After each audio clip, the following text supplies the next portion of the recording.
오늘 세 번째 시간으로 죄의 본질에 대해서 같이 나누겠습니다.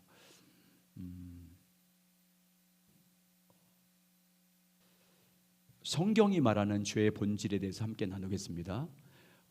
제가 계속해서 이제 말씀을 드리는데 이제 수요 성경도 마찬가지지만 하나님을 아는 것도 그렇고 또 하나님 영적 분별도 마찬가지고 우리의 모든 신앙생활의 관점은 하나님께 맞춰져 있어야 되고 성경에 어떻게 말하는지에 우리의 귀를 기울여야 될 줄 믿습니다.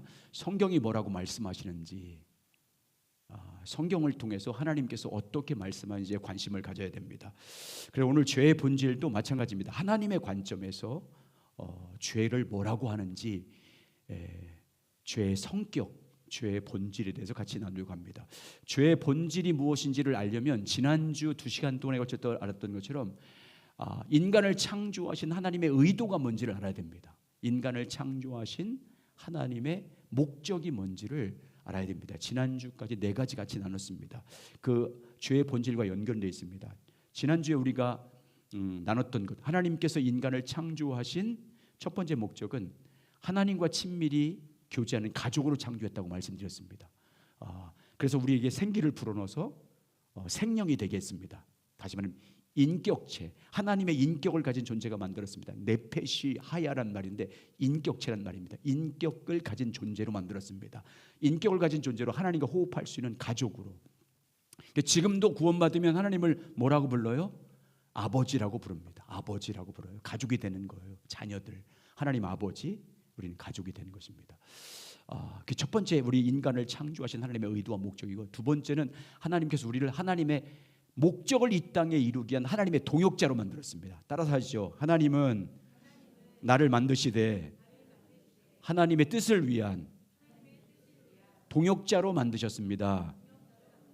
그래서 하나님께서 자기 형상으로 만들었다, 그 말은 다스리는 자, 하나님의 형상대로 만들었다, 그 말은 형상이란 말에는 하나님의 영광과 존귀의 권세를 우리 가운데 부어준 거예요. 사람에게 하나님의 왕권을 우리에게 주신, 다스리는 권세를 주신 것입니다. 그래서 다스리는 권세를 주신 이유는 하나님의 동역자가 돼서 하나님이 이 땅에 이루고자 하는 하나님의 목적을 이 땅에 이루는 동역자로서 동참시키기 위해서 인간을 만들었습니다. 그러니까 여러분과 저는 첫 번째 하나님과 친밀히 교제하고 있어야 돼요. 가족이기 때문에 친밀히 교제하는 삶을 살아야 되고, 그리고 하나님의 동역자로서 하나님의 뜻하신 목적이, 뜻이 뭔지를 알고 그 일에 동참하고 있어야 됩니다. 그러면 세 번째로 뭘 누리게 돼요? 우리를 창조한 목적은 인간으로 하여금 생명을 충만하게 누리기 위한 것이에요. 하나님께서 우리 가운데 임재해서 역사하시는 그 하나님의 실제적 증거들, 뭐 기도에 응답한다든지, 우리를 승리하게 한다든지, 필요를 채워준다든지, 우리를 인도하신다든지, 우리의 삶 가운데 하나님이 함께 하셔서 역사하신 것을 실제로 경험하는 그 생명을 누리기 위해서 우리를 창조했습니다. 그리고 네 번째는 우리 인간을 만드신 목적은, 한번 따라서 하시죠. 하나님 중심으로 삶을 살도록 창조했습니다. 아멘. 선악과를 통해서 말씀했잖아요. 선악과를 두신 이유는 그것을 따먹지 말라, 먹으면 정령 죽으리라, 그 말은 우리에게 계명을 준 거예요. 너는 너 스스로 하는 존재가 아니고 하나님의 통치를 받는 존재야. 다시 말하면 하나님 중심으로 사는 존재야라는 것을 가르쳐주기 위해서 가시적으로 선악과를 만들어 놓은 거예요. 그래서 선악과를 따먹지 않으므로 나는 하나님으로부터 다스림을 받는 존재, 하나님 중심의 삶을 사는 사람이야라는 것을 깨닫게 하기 위해서, 그러니까 우리는 하나님 중심의 삶을 살도록 창조한 것입니다. 보세요 여러분, 하나님이 인간을 창조한 의도와 목적을 보면요, 우리가 얼마나 하나님 앞에 복된 사람이고 얼마나 생명을 충만하게 누리는 존재이고 하나님의 약속된 복을 누리며 살도록 만드는 존재인지를 알 수 있습니다. 그런데 여러분, 하나님이 인간을 창조한 의도와 목적에 맞게 오늘날 우리 사람들이 그 은혜와 그 능력과 그 생명과 그 복을 누리고 있느냐 하는 문제잖아요. 어떻습니까? 오늘날 왜 인간은 하나님이 예비하신 이 놀라운 생명과 축복과 복을 누리지 못하는 이유가 뭐 때문입니까? 죄 때문이라고 성경은 분명히 말씀합니다. 인간이 죄를 범함으로 인해서 하나님을 버린 결과로 하나님께서 인간을 창조한 의도와 목적 안에 있는 그 생명과 복을 누리지 못하는 게 된 것이라고 분명히 말씀하고 있어요. 죄를 범함으로 하나님의 목적을 상실했고 하나님의 의도를 잃어버리게 됐고 하나님의 복을 빼앗기는 그런 불행한 인생이 됐다는 것을 성경은 우리에게 말씀합니다. 그래서 창세기 1장에서는 천지 창조를 만들어요. 1장에서는 천지를 창조하지 않습니까? 천지 만물을 창조해요. 2장에서는 누구를 만듭니까? 사람을 창조합니다. 사람을 창조해요. 3장에서는 그 사람이 뭐 하는 걸 소개하고 있어요. 창세기 3장에서 타락한 것, 죄를 범함으로 타락한 것에 대해서 말씀하고 있어요. 그래서 3장을 보면, 창세기 3장을 보면 죄가 어떻게 해서 시작됐는지, 어떻게 해서 인간에게 들어왔는지, 그 죄가 무엇인지, 그 죄를 지은 인간과 모든 피조물의 결과, 마지막 열매가 무엇인지를 함축적으로 말씀하고 있는 것이 창세기 3장이에요. 그래서 오늘 본문의 시작은 창세기 3장을 전체를 우리 교재에 기록해 놨는데 8절까지만 읽겠습니다. 한번 8절까지. 자, 어떻게 해서 인간이 타락하게 되었고 어떻게 죄를 지었으며 또 그 죄의 결과가 무엇인지 잘 보여주는 말씀입니다. 자, 같이 한번 읽겠습니다. 3장 1절에서 8절 시작. 그런데 뱀은 여호와 하나님이 지으신 들짐승 중에 가장 간교하니라. 뱀이 여자에게 물어 이르되 하나님이 참으로 너에게 동산 모든 나무의 열매를 먹지 말라 하시더냐. 여자가 뱀에게 말하되 동산 나무의 열매를 우리가 먹을 수 있으나 동산 중앙에 있는 나무의 열매는 하나님의 말씀에 너희는 먹지도 말고 만지지도 말라 너희가 죽을까 하노라 하였느니라. 뱀이 여자에게 이르되 너희가 결코 죽지 아니하리라. 너희가 이것을 먹는 날에는 너희 눈이 밝아져 하나님과 같이 되어 선악을 알 줄을 하나님이 아심이니라. 여자가 그 나무를 본즉 먹음직도 하고 보암직도 하고 지혜롭게 할 만큼 탐스럽기도 한 나무인지라. 여자가 그 열매를 따먹고 자기와 함께 있는 남편에게도 주매 그도 먹은지라. 이에 그들의 눈이 밝아져 자기들이 벗은 줄 알고 무화과 나무 잎을 엮고 치마로 삼았더라. 그들이 그날 밤바람이 불 때 동산에 거니는 여호와 하나님의 소리를 듣고 아담과 그의 아내가 여호와 하나님의 낯을 피하여 동산 나무의 사이에 숨은지라. 이제 죄가 어떻게 들어왔고 죄를 지은 내용이고요. 그다음 나머지 24절까지는 죄의 결과로 심판받는 내용이 나옵니다. 자, 이 페이지 넣으면 죄의 성격에 대해서 같이 나누겠습니다. 여러분 저 보세요. 여러분 자신이 죄인이라고 생각하십니까? 대답을 크게 해보세요. 여러분 죄인이십니까? 예, 우리는 다 죄인입니다. 여러분 이게 내가 죄인이라는 인식하는 것과 인식하지 않은 것은요 천양지차예요. 인식한 사람은요 철저하게 자기가 죄인임을 고백하고 자기를 죄로부터 구원할 자를 찾아요. 그래서 자기가 죄라는 인식을 갖지 않으면 절대 하나님을 안 찾아요. 이제 전도할 때나 이제 대신방을 할 때 제가 이제 처음 할 때 우리 교회 가운데 어떤 권사님 남편이 안 믿어. 근데 그분 동네에서 아주 착한 사람으로 소문났어. 그분은 법 없이 살 수 있는 분이에요. 그래서 제가 이제 처음 왔으니까 교회 안 나오니까 예수를 믿으시라고 우린 다 죄인입니다. 그러니까 우리 예수님 믿어야 됩니다라고 말하니까 내가 무슨 죄가 있니? 내가 무슨 죄가 있습니까? 나는 법 없이도 살 수 있는 사람인데 내가 무슨 죄인이냐고 그래서요 착한 사람이 세상적으로 윤리적으로 도덕적으로 자기가 착하다고 도덕적으로 문제가 없다고 하는 사람들이 전도하기 제일 힘들어요. 왜? 자기는 죄인이라고 생각하지 않기 때문에. 여러분 그런 사람들이 왜 당신은 죄인입니다. 우리는 죄인입니다라고 말할 때 나는 죄가 없습니다. 나는 죄인이 아닙니다. 이렇게 반응하는 이유가 뭘까요? 왜 그렇게 반응하는 거예요? 죄가 무엇인지 몰라서 그래요. 특히 성경에서 말하는 죄가 무엇인지 몰라서 그래요. 성경에서 말하는, 우리는 항상 성경의 관점을 가져요. 성경에서 죄의 문제를 이해하려면요 성경에서 죄를 뭐라고 하는지에 관심을 가져야 돼요. 여러분 죄가 뭐라고 생각하십니까? 죄가 뭐라고 생각하십니까? 예, 하나님 의지하지 않는 것, 여러 가지 불순종하는 것, 불신하는 것, 선을 행하지 않는 것, 믿음으로 하지 않는 것이 다 죄다. 여러 가지로 표현하고 있어요. 그런데 오늘 같이 나눌게요. 그걸 3가지로 죄의 성격을 확실하게 보여줍니다.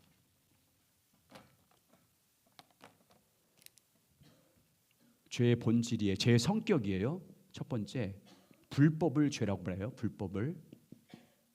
성경에서는 불법을 죄라고 말합니다. 거기 한번 보겠습니다. 그 불법, 죄는 불법입니다. 하나님의 법을 어기는 것입니다. 요한 1서 3장 4절 한번 같이 읽어보겠습니다. 시작. 죄를 짓는 자마다 불법을 행하나니 죄는 불법이니라. 불법이 뭐예요? 우리 불법이 뭐예요? 법을 어기는 거예요. 불법은 법을 어기는 거예요. 마태복음 7장에서는 예수님께서 열매를 보고 그 사람을 알게 된다 말씀하시면서 예수님께서 주여 주여 하는 자마다 천국에 들어가는 것이 아니라고 말씀하시며 불법을 행한 자들아 이렇게 말하고 있잖아요. 불법은 뭐냐면 법을, 하나님이 주신 법을 어기는 게 불법이에요. 죄는, 따라서 죄는 불법입니다. 하나님의 법을 어기는 거예요. 창세기 3장에서 아담과 하와가 지은 죄는 뭐예요? 불법이에요. 왜? 하나님이 주신 법을 어겼잖아요. 뭐를 어겼어요? 에덴 동산에 있는 선악을 알게 한 나무를 따먹지 마라. 먹으면 반드시 뭐한다? 죽는다고 말씀했어요. 근데 그걸 어겼잖아요. 법을 어겼어요. 하나님이 첫 번째 최초의 인간에게 준 계명이, 법이 뭐냐면 선악을 알게 한 나무를 먹지 말라는 것입니다. 근데 그걸 범했잖아요. 그게 불법이에요. 하나님의 명령을 어기는 거예요. 하나님의 명령을 어기는 게 불법이에요. 하나님께서 우리에게 말씀하신 법을 어기는 거예요. 그런데 하나님의 말씀을 어기는 것은요, 두 가지 죄가 있어요. 윤리적인 죄와 관계적인 죄가 있어요. 법을 어기는 건 첫 번째 윤리적인 죄예요. 예를 들면 뭐 간음하지 말라고 하잖아요. 간음했어. 살인하지 말라고 했는데 살인했어. 도둑질하지 말라고 했는데 도둑질했어. 그게 윤리적인 죄잖아요. 성경에서 윤리적인 죄, 뭐 살인하지 말라, 간음하지 말라, 도둑질 맞는데 내가 도둑질했어. 그런 걸 하나님의 법을 어겼잖아요. 그걸 불법이라고 말해요. 관계적인, 대개 윤리적인 죄는 다 인정해요, 사람들이. 성도들, 근데 성도들 중에도 관계적인 죄는 죄라고 인정하지 않는 사람이 많아요. 성도와의 관계, 가족과의 관계, 사람과의 관계에서 험담하고 욕하고 비난하고 뒤에서 수근수근거리고, 근데 성경은 그걸 뭐라고 그래요? 그 관계의 죄도 죄라고 그래요. 불법이라고 그래요. 윤리적인 죄만 죄라고 말하지 않아요. 성경에서 관계를 통해서 서로 미워한다든지 서로 원수를 맺는다든지 마음으로 그 사람과 담을 쌓는 것까지도 죄라고 말하고 있어요. 자, 예를 들어볼게요. 거기 에베소 4장 25절과 32절 보세요. 거기 내용에 보면 여기는 윤리적인 죄와 관계적인 죄를 다 같이 말하고 있어요. 한번 이따 읽어볼게요. 한번 읽어본 다음에, 자, 에베소 4장 25절 32절 재밌게 한번 읽어볼까요? 먼저 여성 성도님 읽고 다음은 우리 남장 성도님들 누가 더 크게 읽나 한번 보겠습니다. 25절 시작.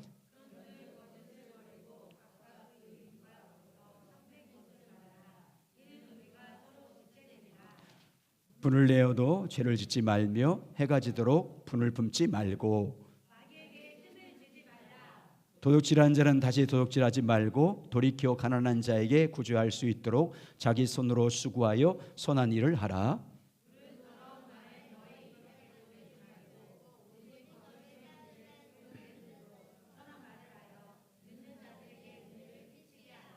하나님의 성령을 근심하게 하지 말라. 그 안에서 너희가 구원의 날까지 인치심을 받았느니라.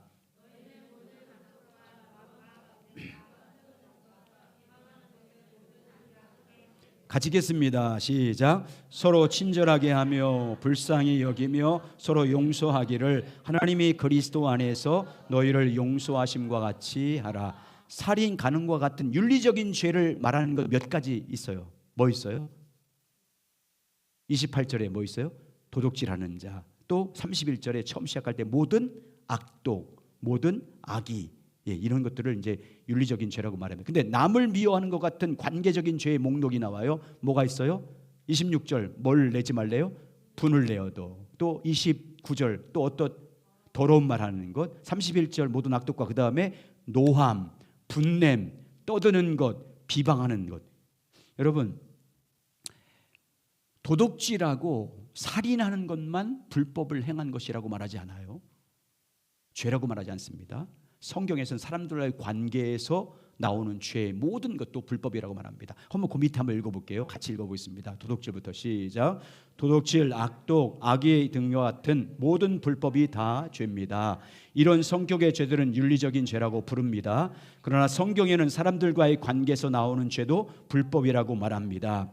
성경에 나오는 대표적인 관계의 죄들은 상대방을 판단하는 것, 비방하는 것, 상대방에게 분을 내는 것, 화를 내는 것, 상대방을 용서하지 않는 것, 욕하는 것, 더러운 말을 하는 것, 원망하는 것, 심지어 상대방에 대해서 마음을 닫고 좋지 않은 마음을 품는 것 등 불법죄를 말합니다.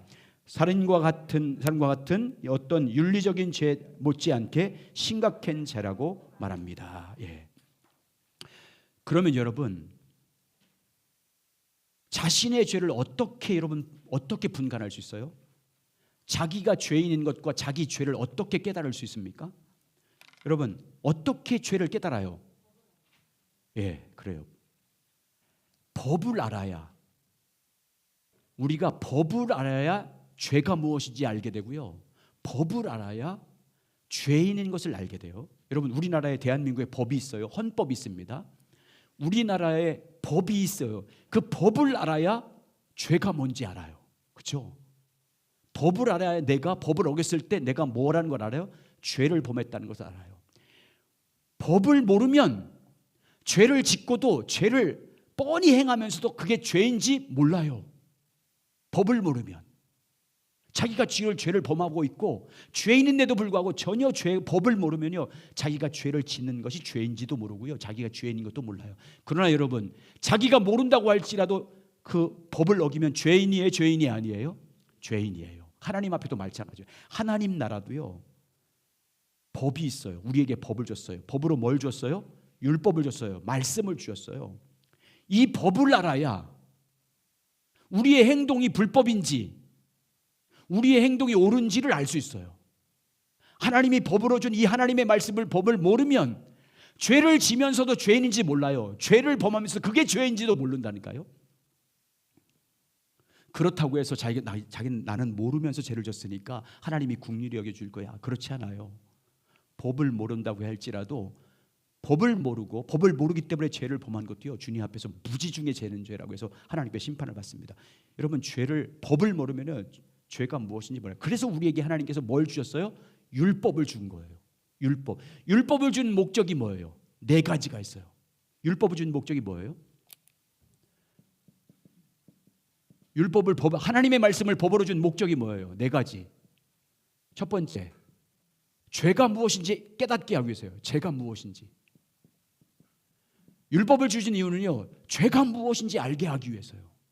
법이 없으면, 하나님의 법을 모르면 죄가 무엇인지 모르기 때문에. 그리고 내가 죄인인 것을 깨닫게 하기 위해서 율법을 준 거예요. 내가 죄인인 것을 깨닫게 하기 위해서. 율법을 준 목적은요, 첫 번째, 죄가 무엇인지 깨닫기 위해서, 그리고 그 죄를 범한 내가 죄인이라는 것을 깨닫게 하기 위해서 율법을 주신 거예요. 성경에서 말씀하는 것을 제가 세 번째는, 율법의 행위로는, 율법을 내가 지키는 행위로는 구원받을 수 없다는 걸 가르치기 위해서 율법을 준 거예요. 이건 바울의 서신 보면 정확하게 나와 있어요. 로마서와 갈라디아서에 다 나와 있어요. 율법의 행위로, 우리 행위로 율법을 주셨는데 그 율법을 내가 행위로, 내 노력으로, 인간의 노력으로 지킬 수 없다는 것을 깨닫게 하시기 위해서 율법을 준 거예요. 행위로 구원받을 수 없다는 것. 여러분 보세요. 4번째, 그럼 뭘까요? 율법을 준 목적. 죄가 무엇인지 깨달았어요. 내가 그 죄를 범한 죄라는 걸 깨달았어요. 그런데 내가 그 율법을 주신 목적대로 내 율법을 내가 행위로 율법을 지켜서 구원받을 수 없어요. 구원을 받을 수 없어. 하나님의 의의에 이룰 수 없어요. 그러면 율법을 주신 4번째 목적이 뭘까요? 내가 갈라디아에서 뭐라고 그래요? 율법을 뭘로 말합니까? 옛날 성경으로 몽학선생. 몽학선생이 뭐예요? 율법의 행위로 내가 죄인인 걸 깨닫는데 내가 구원받을 수 없어요. 그래서 그걸 깨닫고 나는 죄인이야. 나는 죄를 지었어. 내 행위로는 안 돼. 그러므로 누구에게 인도하는 몽학 선생이에요? 예수 그리스도. 그리스도에게로 가서 그리스도를 믿음으로 말미암아 구원받도록 인도하는 법으로 준 게 뭐예요? 율법이에요. 행위로는 안 되니까 그리스도에게 가서 믿음으로 구원받게 하죠. 행위가 아니라 뭐로 구원받기 위해서? 믿음으로 구원받기 위해서 율법을 준 거예요. 그래서 계속해서 네 행위로는 구원받을 수 없다. 인간의 노력으로는 의에 이룰 수 없다는 걸 계속 강조하고 있잖아요. 율법을 준 이 네 가지 목적이에요. 그래서 오늘 말씀은 첫 번째 하나님께서 법을 주신 우리에게 주신 목적은요, 죄를 깨닫게 하기 위해서요. 거기 보세요. 로마서 7장 7절 읽어보겠습니다. 로마서 7장 7절 시작. 그런즉 우리가 무슨 말하리요? 율법이 죄냐? 그럴 수 없느니라. 율법으로 말미암지 않고는 내가 죄의 일을 알지 못하였으니 곧 율법이 탐하지 말라 하지 않았더라면 내가 탐심을 알지 못하였으리라. 예. 율법으로 말미암지 않고는 내가 뭐를 알지 못한다고요? 죄를 알지 못해요. 로마서 3장 20절에도 이 율법으로는 죄를 깨닫게 하기 위함이다 이렇게 말하고, 이 율법을 주신 목적은요, 죄가 무엇인지 깨닫고 내가 그 죄를 범한 죄인이라는 것을 깨닫게 하게 주신 거예요. 그래서 여러분, 성경에서 율법이 아니면 죄가 무엇인지 몰라요. 거기 보세요. 탐심이 무엇과 같은 죄라고 말씀하고 있어요. 성경은 골로새서 3장 5절. 골로새 3장 5절 보세요. 시작. 그러므로 땅에 있는 지체를 죽이라. 곧 음란과 부정과 사욕과 악한 정욕과 탐심이니 탐심은 우상 숭배니라. 탐심은 뭐래요? 근데 성경의 그 법을 우리가 몰라. 성경의 법을 말씀해 주지 않았다고 생각해 보세요. 성경의 법으로 우리에게 가르쳐 주지 않았어요. 그러면 탐심이 우상 숭배를 범하는 죄라는 것을 알겠어요? 모르겠어요? 몰라요. 그러니까 왜 준 거예요? 율법을? 죄를 깨닫게 하기 위해서. 그 다음에 간음이 무엇인지 율법은 말씀하고 있어요. 주님 말씀해요. 마태복음 5장 28절 보세요. 간음은요, 그냥 여자를 육체적으로 행위로 범한 것뿐만 아니라 예수님이 이렇게 말하고 있어요. 간음이 뭐라요? 마태복음 5장 28절 시작. 나는 너에게 이르노니 음욕을 품고 여자를 보는 자마다 마음에 이미 간음하였느니라. 성경이 아니면, 하나님의 법이 아니면 마음으로 음욕을 품는 게 간음이라는 걸 몰라요. 알 수 있어요? 없어요? 없어요. 그래서 율법을 준 거예요. 자, 살인죄는 뭐라고 그래요? 예수님께서 마태복음 5장 22절 이런 말이에요. 시작.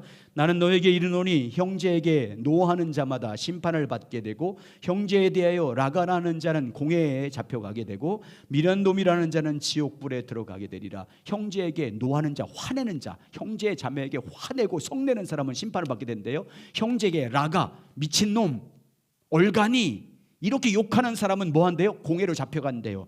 미련한 놈, 이 바보 천지라고 하면 뭔데요? 지옥불에 들어간대. 그러니까 형제를 마음으로 미워하고 형제에게도 비난하는 것까지도 뭐라고요? 살인죄라고 성경이 말씀하고 있어요. 근데 만약에 하나님의 법을, 이 법을 주지 않았다면 이게 죄인지 우리가 알아야 몰라요? 몰라요.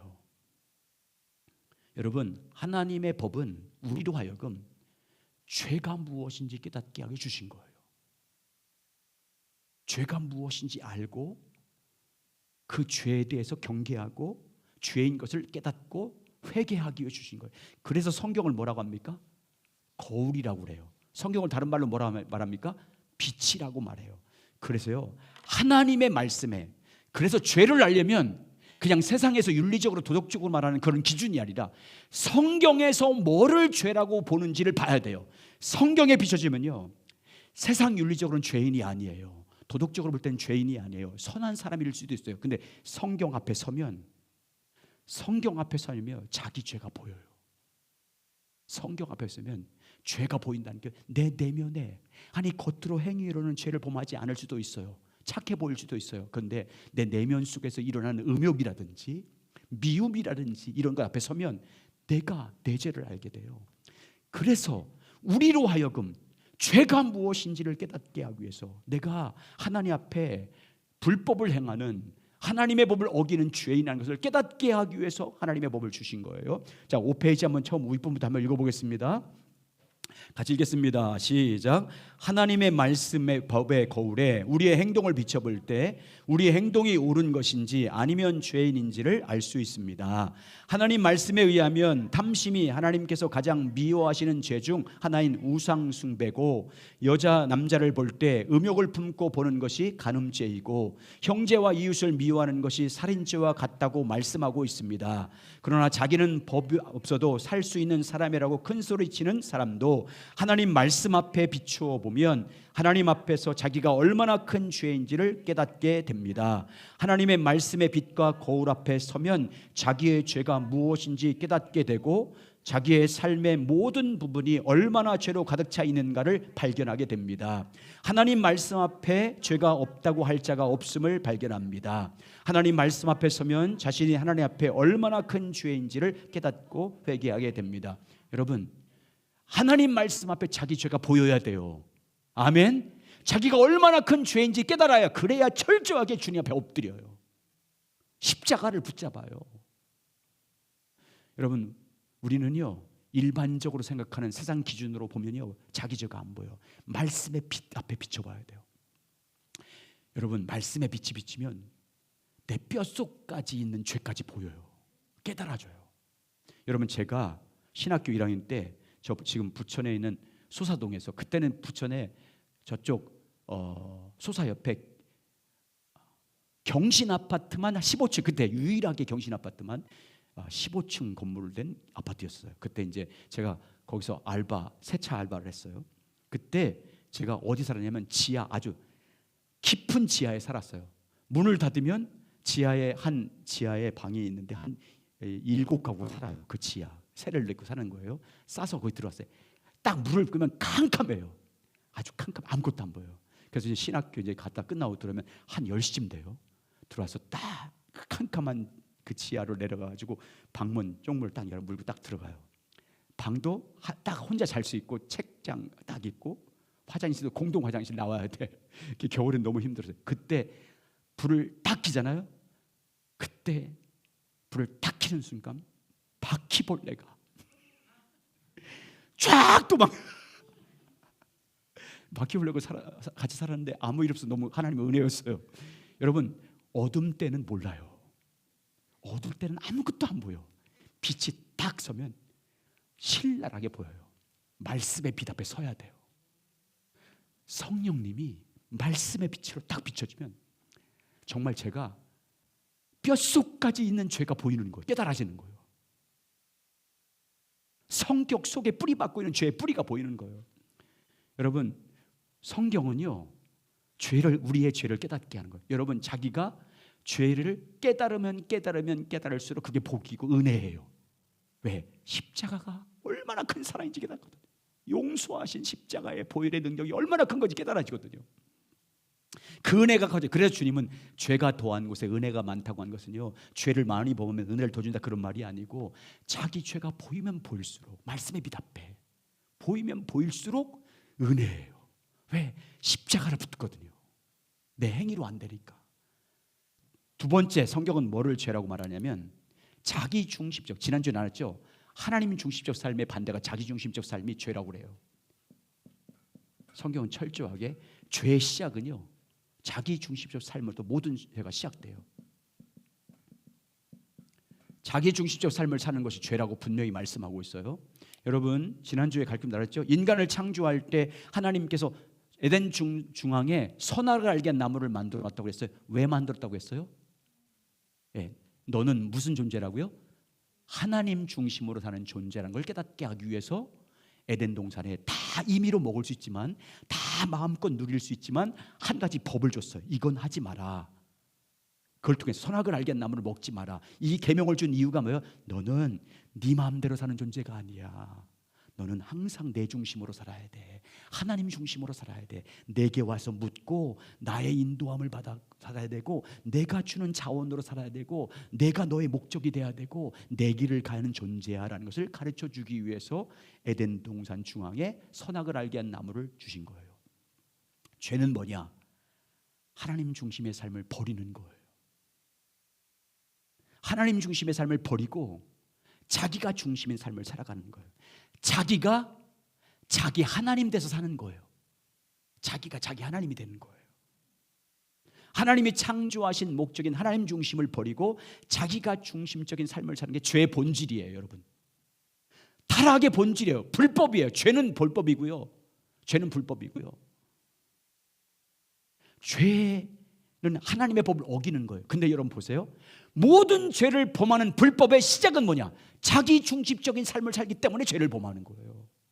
살인 왜 해요? 간음 왜 해요? 왜 사기쳐요? 왜 도둑질해요? 왜 강간해요? 자기가 중심인 거예요. 모든 죄의 뿌리, 모든 타락의 시작은요, 자기 중심적 삶에서 나오는 거예요. 왜 전쟁합니까? 국가 간에 전쟁합니까? 왜 나라끼리 싸워요? 왜 사회적으로 갈등하는 거예요? 왜 정치가 이렇게 서로 적대화됐어요? 자기 중심적 삶을 살기 때문이에요. 죄의 뿌리는요, 죄의 시작은, 죄 원죄는요, 자기 중심적 삶에서 시작됐어요. 한번 읽어보겠습니다. 좀 읽어보고 들어가겠습니다. 자, 1번 시작. 되겠습니다. 시작. 하나님은 시작. 하나님은 인간을 창조하실 때 하나님 중심적인 삶을 살도록 창조하였습니다. 선하게 알긴 나무의 열매를 먹지 말라는 것은 하나님 중심적인 삶을 살라는 메시지입니다. 하나님이 주시는 힘으로 하나님의 목적을 위해서 하나님의 길을 행하는 하나님 중심적인 삶을 살라고 인간을 창조하신 것입니다.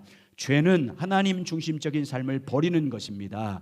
하나님 창조 목적인 하나님 중심적인 삶을 버리고 자기 중심적인 삶을 사는 것이 죄의 본질입니다.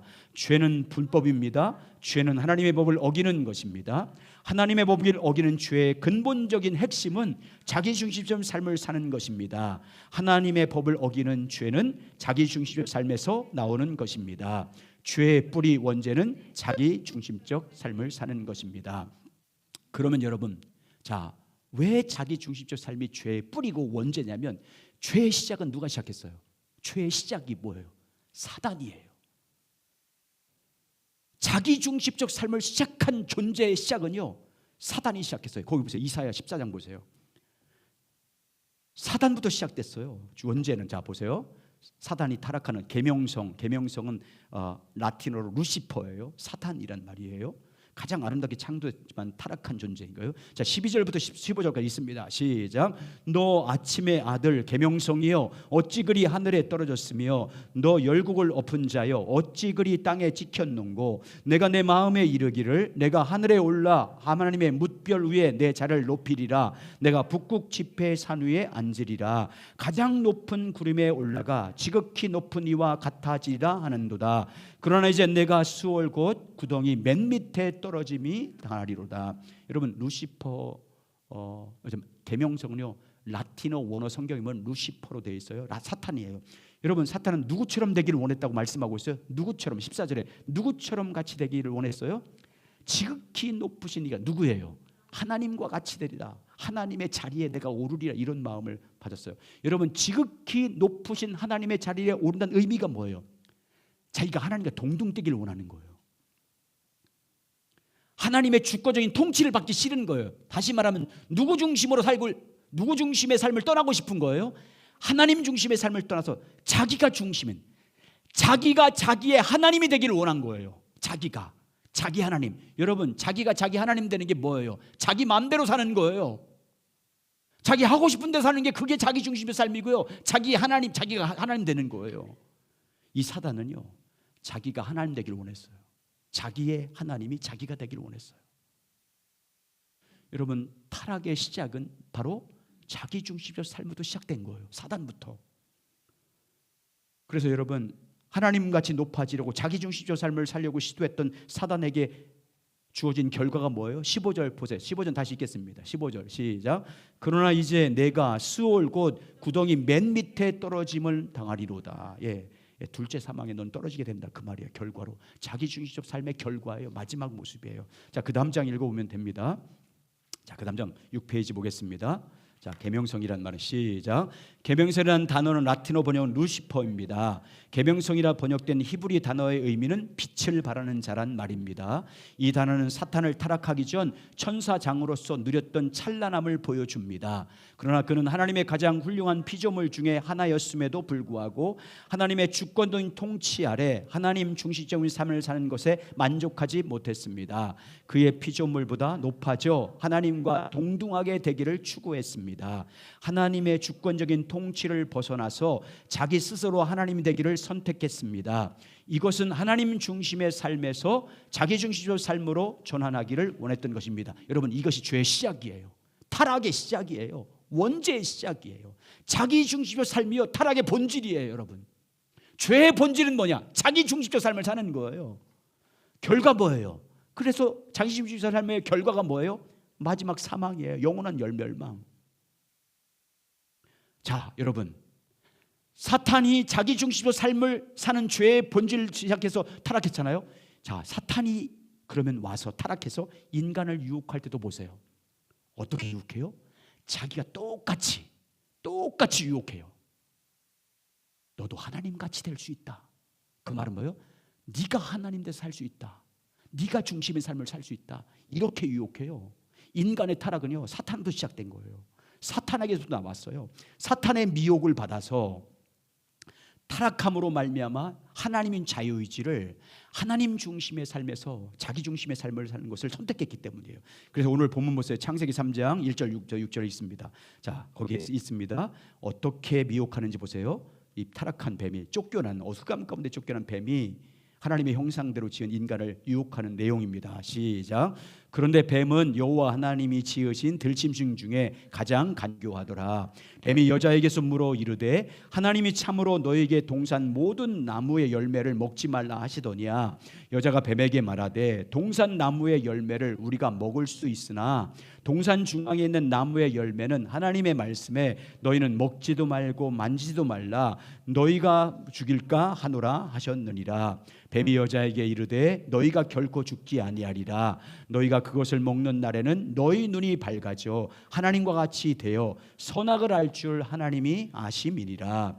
여자가 그 나무를 본즉 먹음직도 하고 보암직도 하고 지혜롭게 할 만큼 탐스럽기도 한 나무인지라. 여자가 그 열매를 따먹고 자기와 함께 남편에게 주매 그도 먹은지라. 여러분, 지난주에 살펴본 것처럼 하나님께서 선악과를 만들어 놓고 아담과 하에게 무엇을 선악과가 의미한다고 말씀드렸어요? 넌 누구 중심으로 사는 존재라고요? 하나님 중심의 삶을 사는 존재라고 말씀드렸어요. 그게 인간을 창조한 하나님의 의도와 목적입니다. 근데 두 번째 질문, 아담과 하와는 누구처럼 되기 위해서 선악과를 따먹었어요? 누구처럼 되려고? 누구의 유혹을 받아서? 사탄의 유혹을 받아서 하나님과 같이 되려고 선악과를 따먹었어요. 하나님이 주신 자유의지를 사탄의 유혹을 받아서 하나님과 같이 되려고. 그들은 선악과를 따먹었다는 의미가 뭐예요? 누구 중심의 삶으로 결정했다는 거예요. 자기가 하나님 중심의 삶을 버리고 이젠 자기가 하나님 돼서, 자기가 자기의 하나님 돼서 사는 자기 중심적 삶을 살기로 선택했다. 내 마음대로 살겠다는 거예요. 하나님께 묻지 않고 자기 소견에 오른 대로, 사사기 표현으로 자기 소견에 오른 대로 살기를 원했다 그 말이에요.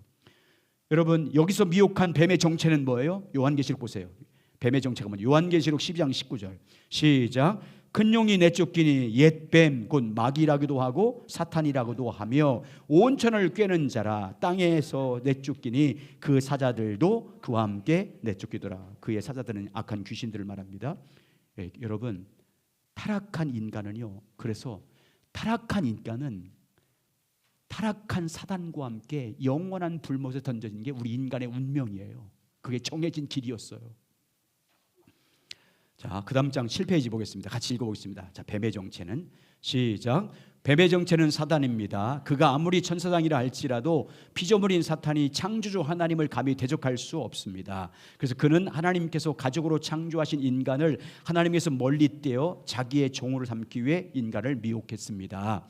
사단이 인간을 미혹한 것을 보면 그가 하나님을 대적한 것과 정확하게 동일한 삶으로 인간을 미혹합니다. 자, 이런 거예요. 여러분, 사단이 아무리 천사장이었다 할지라도, 아무리 능력이 있다 할지라도 하나님을 대적할 수 없어요. 그러니까 어떻게 하냐면 이 사단이 하나님의 형상대로 창조해서 하나님 중심의 삶을 살고 있는 하나님의 가족이고 하나님의 친밀히 교제하는 가족인 아담과 하와를 건드리는 거예요. 여러분, 아무리 우리가요 어떤 극한 상황에 있어도 그의 가족을 건드리면 안 되잖아요. 아멘? 가족을 건드리면 안 되잖아요. 근데 사단이 하나님의 가족을 건드리며 하나님 중심의 삶을 살고 있는 이 인간으로 하여금 하나님의 중심을 버리고 자기 중심적 삶을 살아감으로 자기 종이 돼서 하나님을 대적하게 만들려고 인간을 미혹한 거예요. 그 인간이 그 미혹에 어떻게 해요? 넘어갔어요. 하나님의 통치를 받기를 싫은 거예요. 하나님 중심의 삶을 버린 거예요. 선악과를 따먹었다 그 말은 자기 의지를 사용한 거잖아요. 뱀의 유혹을 받아서. 하나님이 반드시 말씀했어요. 그거 먹으면 너는 반드시 죽는다. 하나님이 인간을 기계처럼 만들지 않았잖아요. 자유의지를 가진 존재로 만들었어요. 근데 하나님이 주신 그 의지를 사단의 미혹을 받아서 너 먹어도 하나님과 같이 될 수 있어. 이 말을 듣고 나서 다시 선악과를 봤어요. 사단의 말을 듣고 너 하나님과 같이 될 수 있어라는 말을 듣고 선악과를 보니까 먹음직스럽기도 하고 탐스럽기도 하고 따먹기도 좋게 보인 거예요. 결국 미혹에 넘어갔어요. 여러분, 죄와 타락의 핵심은요, 자기 중심으로 사는 거예요. 여러분 꼭 기억하십시오. 내 마음대로 살겠다, 내 뜻대로 살겠다, 내 소견에 오른 대로 살겠다, 타락한 증거입니다. 죄의 원죄의 시작은요, 자기중심적 삶이 원죄예요. 모든 죄가 여기서 나와요. 그래서 한번 보세요. 여기 저 중간절에 타락과 죄의 핵심은, 시작, 타락과 죄의 핵심은 자기중심적 삶입니다. 자기중심적 삶이 타락의 본질입니다. 자기가 하나님 되어 자기 마음대로 사는 것이 인간을 타락시킨 원죄입니다. 아담의 범죄 이후 모든 인간은 다 그릇 행하여 각기 제 길로 갔다고 말씀합니다. 자기 소견에 오른 대로 살았습니다. 그래서 예수님이 십자가에 못 박힌 이유가 뭔지 보세요. 이사야 53장 6절. 뭐 때문에 죽었어요? 시작. 우리가 다 양 같아서 그릇 행하여 각기 제 길로 갔거늘 여호와께서는 우리 무리의 죄악을 그에게 담당시키었도다. 각기 제 길로 간 게 뭐예요? 자기중심 삶을 사는 거예요. 자기 마음대로. 자, 사사기 시대가 가장 타락한 시대예요. 그때 백성들의 특징이 뭐예요? 25절, 사사기 21장 25절, 시작. 그때 이스라엘 왕이 없으므로 사람이 자기의 소견에 오른 대로 행하였더라. 자기 소견에 오른 대로 행하는 게 누구 중심으로 사는 거예요? 자기가 중심이에요. 계속 읽습니다. 밑에 시작. 하나님 중심적인 삶은 자기 하나님 자원으로 하나님의 목적을 위해 하나님의 방법과 길로서 사는 삶입니다.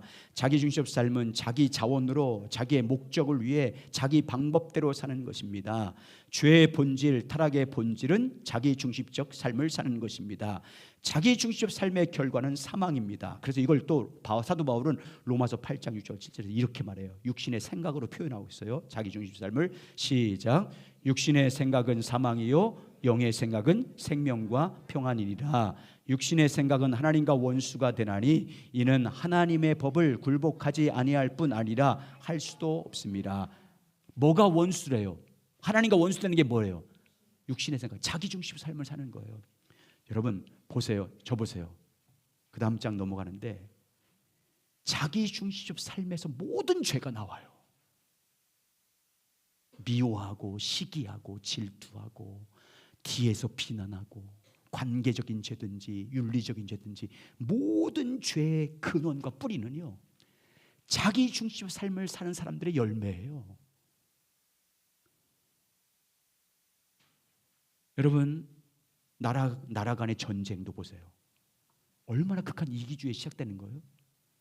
자국 이유에서. 나 지금 요새 정말 너무 마음이 아픈 게 우리가 정말 미국 강대국들이 따라올 수 없는 탁월한 나라가 돼야 돼요. 그래야 될 줄 믿습니다. 나라 민족을 올 때 정말 탁월한 그런 민족이 돼야 돼요. 왜냐하면 아니 갑자기 자동차 관세를 25% 올리면 한 1,000만 원 올라간대 차값이. 왜? 미국에서 생산하지 않는 차 모든 걸 그렇게 하겠다는 거예요. 얼마나 이기적이에요. 자기 중심이잖아요. 아니 청교도 나라는 사람들이 얼마나 이기적입니까? 여러분 사람 간의 죄도요, 왜 사기쳐요? 자기 얼마나 돈 이득 얻으려고 하는 자기 중심이잖아요. 왜 험담하고 다녀요? 다 자기 중심 삶. 모든 죄는요 자기 중심의 삶에서 나와요. 하나님 중심으로 사는데 어떻게 죄를 져요? 그분 중심으로 사는데, 그분이 중심에서 그분의 인도하심을 따라 그분의 뜻 가운데 사는데 어떻게 죄를 범해요? 다 자기 중심에서 삶을 사는데 죄를 범하는 거예요. 관계적인 죄든 윤리적인 죄든 모든 죄는요, 오늘날의 모든 죄의 근원은요 자기 중심적 삶이에요. 왜 교회에서 갈등합니까? 왜 같이 하나님을 섬기면서 예수 그리스도를 나의 주인, 우리 교회의 주인은 예수님입니다 하면서 왜 같은 성도들끼리 싸우는 거예요? 이 네 편 내 편 갈려진다 그 말은 누구 편도 옳은 사람 없어요. 다 자기 중심이에요. 그래서 교회에서 갈등하거나 어디에서 할 때요 절대 어느 편에 들면 안 돼요. 이충현 목사 편 들면 안 돼요. 아멘도 안 하시네. 사람 편 들면 안 되는 거예요. 자기 중심 편이 돼버리는 거잖아요. 자기 중심을 자기 사람 만들려고 성도를 잘해준 사람이 있어요. 자기 편 만들려고. 얼마나 이기적이에요. 우리는 그러면 안 돼요. 모든 시작이요 성경에 말하는 여러분 자기 중심 삶이요 성경은 죄라고 분명히 말씀하고 있어요. 거기 한번 읽어보겠습니다. 두 번째 8페이지 두 번째. 오늘날 시작. 오늘날 모든 죄의 근원은 자기중심적인 삶입니다. 모든 인간의 죄의 근본적인 문제도 자기중심 삶에서 나온 것입니다. 자기중심 삶에서 국가 간의 전쟁도 나오고 살인도 나오고 거짓말도 나오고 간음도 나오고 우상숭배도 나오고 도둑질도 나오고 이혼도 나옵니다. 개인적이건 사회적이건 국가적이건 제도적이건 관계적이건 모든 죄는 자기중심 삶에서 나옵니다. 모든 갈등, 분쟁, 미움, 시기, 질투, 관계의 파괴는 다 자기중심 삶에서 나옵니다. 교회 안에서 일어나는 모든 분쟁, 반목, 분열, 파벌은 다 자기중심 삶에서 나옵니다. 죄의 본질, 죄의 근원, 모든 문제의 근본은 자기중심적 삶입니다. 예, 하나님은 성경에서 분명히 자기중심적 삶을 죄라고 말합니다. 세 번째, 하나님의 목적에서 벗어나는 것을 죄라고 말합니다. 성경에서 하나님의 목적을 벗어나는 것. 하나님 중심과 좀 같지만 하나님의 목적에서 벗어나는 것. 그 원죄 죄를 말할 때 빗나갔다 이런 말, 관역에서 빗나갔다는 표현을 하잖아요. 목적에서 빗나가는 것.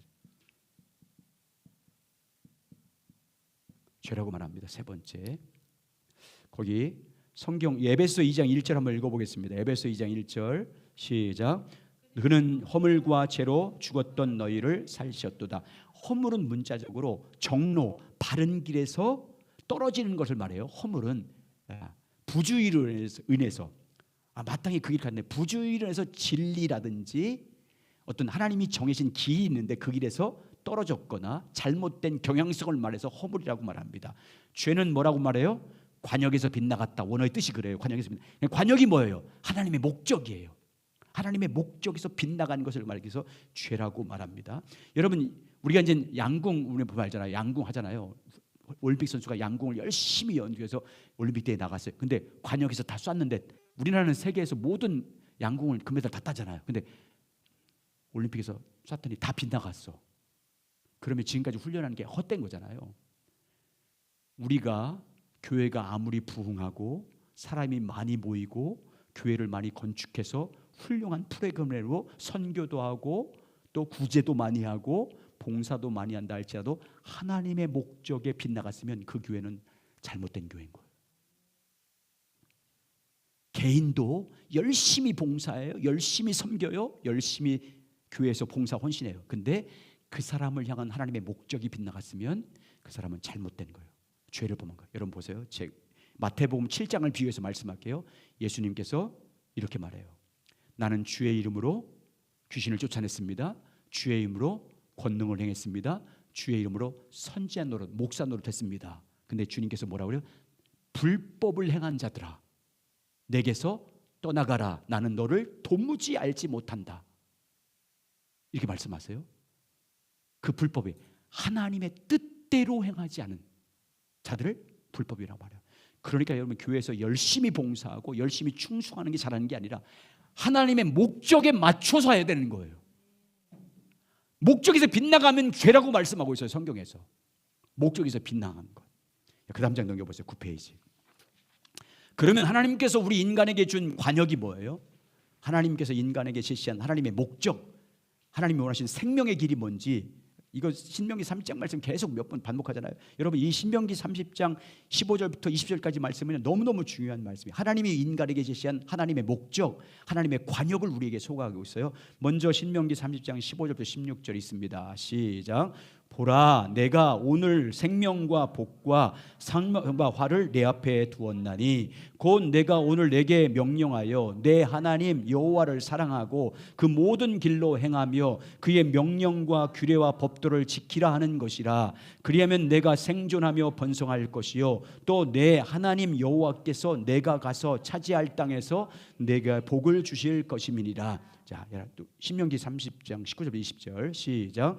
내가 오늘 하늘과 땅을 불러 너에게 증거를 삼노라. 내가 생명과 사망과 복과 저주를 내 앞에 두었은즉 너와 내 자손이 살기 위하여 생명을 택하고 내 하나님 여호와를 사랑하고 그의 말씀을 청종하고 또 그를 의지하라. 그는 내 생명이시요 내 장수이시니 여호와께서 내 조상 아브람과 이삭과 야곱에게 주리라고 맹세하신 땅에 내가 거주하리라. 자, 여기 보시면 하나님께서 우리에게 생명으로 제시한 하나님의 생명의 길, 하나님의 목적이 뭐라고 하고 있어요? 하나님을 사랑하고 그의 길로 행하며 그와 친밀한 교제를 통해서 그의 목소리를 청종하고. 꼭 읽겠습니다. 읽으면 다 나와요. 자, 시작. 하나님께서 우리에게 제시한 생명을 선택하는 길이 무엇입니까? 하나님을 사랑하고 하나님의 길로 행하고 하나님의 명령과 규례와 법도를 지키는 것입니다. 하나님을 사랑하고 하나님의 목소리를 청중하고 하나님과 친밀히 행하는 것입니다. 여호와 하나님을 사랑하라는 말은 하나님과의 친밀한 교제 가운데 하나님 그분을 우리의 존재를 다하여 사랑하면서 하나님께서 원하시는 모든 길을 따라 행하며 사는 것입니다. 하나님의 목소리를 청중한다는 것은 하나님과의 인격적인 관계를 전제로 하는 것입니다. 하나님과 친근하게 달라붙어 있으면서 하나님과 친밀한 교제 가운데서 하나님의 뜻과 의중과 목적을 깨닫고 그 일에 믿음으로 순종함으로 동참하는 삶을 사는 것입니다. 하나님께 달라붙어서 친밀히 교제함으로 하나님의 기뻐하는 뜻의 가르침을 받아서 하나님께 기뻐하는 뜻에 내 삶을 온전히 드리는 삶을 사는. 여러분, 절 보세요. 한마디로 뭐예요? 지난주에 나눴던 하나님이 창조한 의도와 목적대로 사는 거예요. 우리를 창조한 목적과 의도대로 사는 게 그분의 하나님의 인간을 향한 하나님의 뜻이고 하나님의 목적이고 하나님의 생명의 길이에요. 이것이 여러분 신앙의 본질인 줄 믿습니다. 주님과의 친밀한 교제를 통해서. 이제 수요 성경 공부 때 여러분 수요 성경 때 하나님을 아는 것이 무엇인지 나눴어요. 하나님을 아는 게 여러분 하나님에 관해서 하는 것은 성경 공부나 연구를 통해서 하는 거예요. 근데 그건 하나님을 아는 것이라고 성경은 말하지 않아요. 하나님 아는 것은 개인적인 하나님과의 교제, 하나님에 관해서 하는 신학적 지식과 교리적 지식과 성경 지식을 바탕으로 해서 성경이 증거한 하나님과 내가 개인적으로 친밀하게 교제해서 성령을 통해서 아는 게 하나님 아는 거예요. 아멘. 그러니까 여러분 늘 주님을 알기를 사모하시길 주 이름으로 축원합니다. 주님의 뜻을 그렇게 주님과 친밀히 교제해서 주님의 뜻을 알게 돼요. 주님의 계획이 무엇인지 알게 돼요. 그 뜻에 내가 믿음으로 동참하는 삶을 사는 것이 그게 신앙의 본질이고 하나님의 목적이에요. 하나님의 뜻이에요. 생명의 길이에요. 그렇게 살라고 우리를 만드셨어요. 이 목적에 빗나가는 것이 그게 타락이라고 말하고 있어요. 그 하나님의 뜻에 맞지 않는 삶을 사는 것이 그게 타락이라고 말씀하고 있어요. 계속 읽겠습니다. 이것이 시작. 이것이 신앙의 본질, 신앙생활의 본질입니다. 이것이 하나님께서 우리에게 제시하는 목적입니다. 이것이 우리가 가야 할 하나님의 길입니다. 우리가 이런 삶을 살 때 우리 삶 속에 하나님의 생명과 복이 넘칩니다. 우리가 이렇게 살 때 우리 삶을 통해서 하나님의 목적이 성취됩니다. 우리 이 땅에서 하나님의 목적을 성취하는 하나님의 동역자가 됩니다. 죄는 하나님의 목적에서 벗어나는 것입니다. 하나님의 관역에서 빗나가는 삶을 사는 것입니다. 여러분 보세요. 성경에서 말하는 죄의 본질, 죄의 성격은 이렇게 세 가지예요. 크게 나눠서 불법을, 하나님의 법을 어기는 것, 그게 윤리적인 죄든 관적인 죄든 그 죄라고 말하고 있어요. 그 죄의 성격, 죄의 본질이 말하고 있어요. 그리고 두 번째는 사탄으로부터 시작된 하나님 중심을 버리고 자기 중심적 삶을 사는 것이 죄라고 분명히 말씀합니다. 세 번째는 하나님의 목적, 하나님의 뜻, 하나님의 생명의 길을 버리고 빗나간 삶을 사는 걸 죄라고 말합니다. 야, 여러분 저 보세요. 성경은 뭐라고 말합니까? 모든 사람이 다 뭐라고 그래요? 죄라인이라고 합니다. 인정합니까? 예, 모든 사람이 우리 죄인이에요. 이 앞에 죄가 아닌 사람이 어디 있어요? 그래서 성경은 뭐래요? 의인은 없나니 하나도 없다. 읽어보세요. 그 다음에 로마서 3장 10절 시작. 기록된 바 의인은 없나니 하나도 없어요. 그 다음 장 성경은 몇 명이나 죄를 범했다고 말합니다. 몇 명. 로마서 3장 23절 몇 명이나 모든 사람이 죄를 범하였음에 하나님의 영광에 이르지 못하더니. 만약 어떤 사람이 죄를 없다고 하면 그 사람은 하나님을 어떤 분이라고 말하는 것이라고 말합니까? 요한일서 1장 10절 시작. 만일 우리가 범죄하지 않았다면 하나님을 거짓말하는 이로 만드는 것이니 또한 그의 말씀이 그 속에 있지 아니한 것이라. 왜 사람이 죄가 없다 하면 하나님을 거짓말이로 만드는 것입니까? 왜 나는 죄가 없다고 말하면 하나님 거짓말쟁이로 만드는 거예요? 주님 뭐라고 말씀했어요? 모든 사람이 다 죄인이라고 말했어요. 의인은 없나니 뭐라고 했어요? 하나도 없다고 주님이 말씀했어요. 그래서 죄가 없다고 하면 하나님을 거짓말쟁이로 만드는 거예요. 그래서 성경은 이렇게 말합니다. 로마서 3장 보겠습니다. 거기 입시편은 마시고 로마서 3장 9절에 10절입니다. 시작. 그러면 어떠하냐? 우리는 나으냐? 결코 아니라. 유대인이나 헬라인이나 다 죄 아래 있다고 우리가 이미 선언하였느니라. 기록된 바 의인은 없나니 하나도 없으며 깨닫는 자도 없고 하나님을 찾는 자도 없고 다 치우쳐 함께 무익하게 되고 선을 행하는 자가 없나니 하나도 없도다. 그들의 목구멍은 열린 무덤이요 그의 혀로는 속임을 일삼으며 그의 입술엔 독사의 독이 있고 그의 입에는 저주와 악독이 가득하고 그의 발은 그 피를 흘리는데 파멸의 고생이 그의 길에 있고 평생의 길이 알지 못하고 있고 그들의 눈앞에는 하나님의 두려움함이 없느니라 함과 같으니라. 그 질문 보세요. 하나님의 법인 말씀을 비춰볼 때 여러분은 이 말씀을 비춰볼 때 여러분은 하나님 앞에서 의인입니까? 죄인입니까? 여러분 죄인입니까? 인정하십니까? 여러분 하나님의 은총, 하나님의 은혜, 하나님의 구원을 받는 첫 번째 조건이 뭘까요? 내가 죄인인 걸 인식하는 거예요. 아멘. 뼈저리게 내가 죄인 걸 인식하는 거예요. 여러분 내가 이렇게 하나님의 말씀 앞에서 내가 죄인이라는 것을 뼈저리게 인식하지 못하면요 주님의 은혜를 구하지 못해요. 내가 주님의 말씀 앞에서 성경의 법 앞에서 내가 처절한 죄인이라는 걸 깨달아야 주님의 은혜를 구하게 돼 있어요. 내가 죄인임을 철저하게 깨달아야 십자가를 붙들게 돼 있어요. 죄의 일이라는 것을 내가 주님 앞에서 큰 죄인을 깨달은 사람은요 십자가 은혜를 붙잡아요. 긍휼을 붙잡아요. 그래서 여러분 하나님께서 여러분 율법을 주신 목적은 보세요. 이렇게 죄라는 걸 증거하는 목적은 이거예요. 뭐예요? 우리로 하여금 죄가 무엇인지 알게 하기 위해서요. 그리고 내가 뭐라는 걸 알게 하기 위해서요. 죄인 걸 알게 하기 위해서요. 그리고 내 행위로는 구원받을 수 없다는 걸 알게 하기 위해서. 그러면 여러분 길은 뭐밖에 없어요? 그리스도밖에 없잖아요. 십자가밖에 없잖아요. 그 은혜, 그 십자가 붙잡으라고 말씀을 주신 거예요. 그 예수 붙잡으라고. 예수께서 십자가에 흘리신 우리의 모든 죄를 속량하기 위해서 흘리신 보혈의 피 붙잡으라고. 그래서 율법을 주셔서 죄를 뼈저리게 깨닫게 하는 거예요.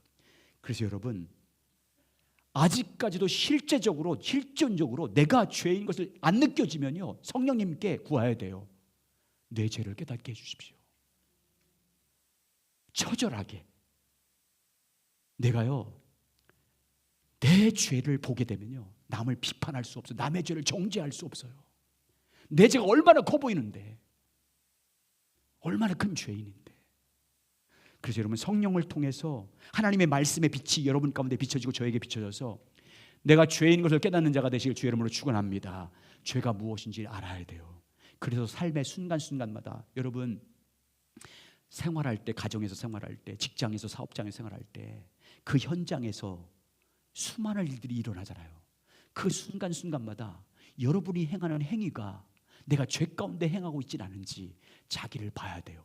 그게 알아야 성경을 통해서 주님, 세상적인 기준이 아니라 세상적인 잣대가 아니라 성경에서 주님 말하는 죄가 무엇인지 증거하는 그 죄의 기준을 따라서 나를 봐야 돼요. 그래야 죄를 알고 분별해서 물리치든지 이길 수 있는 하나님의 은혜를 구하든지 십자가를 붙들든지 할 거 아니에요. 죄의 성격을 알고 그 죄를 통해서 예수께 나가시기 바랍니다. 죄로부터 구원하기 위해서 이 땅에 오신 분은 누구밖에 없어요? 예수. 그래서 예수는 저희 죄들의 죄에서 구원할 자다. 여러분 우리의 모든 죄를 구원하기 위해서 주님 오신 줄 믿습니다. 그래서 죄가 무엇인지를 뼈저리게 깨닫고 십자가로 나가면 됩니다. 죄 깨닫고 탄식하고 좌절하고 절망하라고 말씀 주신 게 아니에요. 말씀 앞에서 나의 죄의 처절한 모습, 이 말을 해야 되나 어떻게 해야 되나. 내가 처음 예수 믿은 하라고? 안 될 것 같은데. 우리 아내한테 물어봐요. 해야 될까요? 안 해야 될까요?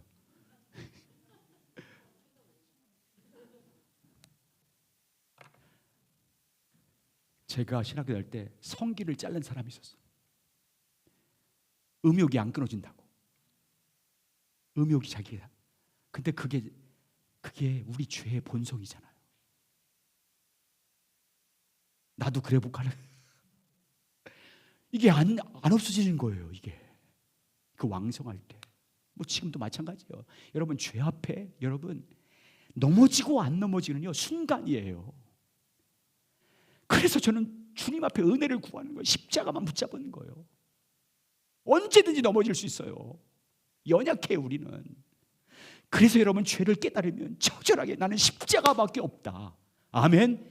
주 예수 그리스도 붙잡는 거예요. 깨달으면 깨달을수록.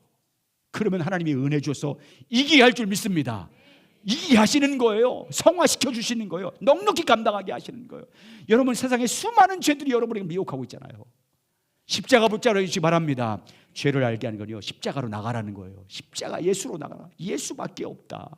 길은 예수 그리스도밖에 없다. 그래서 승리하시길 주의 이름으로 축원합니다.